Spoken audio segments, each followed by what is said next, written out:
ఎన్నికల ముంగడ చెప్పినట్టే రైతులకు రైతు భరోసా కింద ఏడాదికి మొత్తం కూడా ఎకరానికి 15,000 రూపాయలు ఇస్తామని చెప్పింది కదా. అయితే కారు పార్టీ ఏలుబడిలు ఉన్నప్పుడు రైతు బంధు పథకం కింద రైతులకే కాకుండా రోడ్లకు, ఇండ్లకు, ప్లాంట్లకు, గుట్టలకు అన్నట్టు రైతు బంధు పైసలు పడ్డాయి. అట్లనే 10 ఎకరాలు 20 ఎకరాలు ఉన్నోళ్ళకు కూడా పైసలు వేసిర్రు. కానీ అట్లా చేస్తే అసలైన అన్నదాతలకు ఏం లాభం లేదని ఇప్పుడు అధికారంలో కాంగ్రెస్ పార్టీ ఉన్నది కాబట్టి మంచి నిర్ణయం తీసుకుందామని ఇట్లా ప్రజలనే అడిగి తెలుసుకునేందుకు ఉమ్మడి జిల్లాలకు రైతు భరోసా సబ్ కమిటీ సభ్యులుగా ఉన్న మంత్రులే వస్తుర్రట.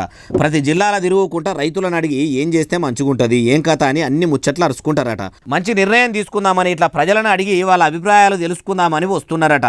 ఇప్పటికే మొదలు పెట్టిరట. కొన్ని జిల్లాలు తిరిగిర్రు, ఆదిలాబాద్ జిల్లా దాకా కూడా పోయిర్రు. ఇక మహబూబ్ నగర్ ను కూడా సుడి పెడతారట. 15వ తారీఖు నాడు వరంగల్, 16 నాడు మెదకు, 18 నాడు నిజామాబాదు, 19 నాడు కరీంనగర్, 22 తారీఖు నాడు నల్గొండ, 23 తారీఖు నాడు రంగారెడ్డి అంతా తిరిగి ఇట్లా కొందరు రైతులను అడిగి అన్ని ముచ్చట్లు అరుచుకున్నాక రైతు భరోసా పైసలు ఇస్తారట.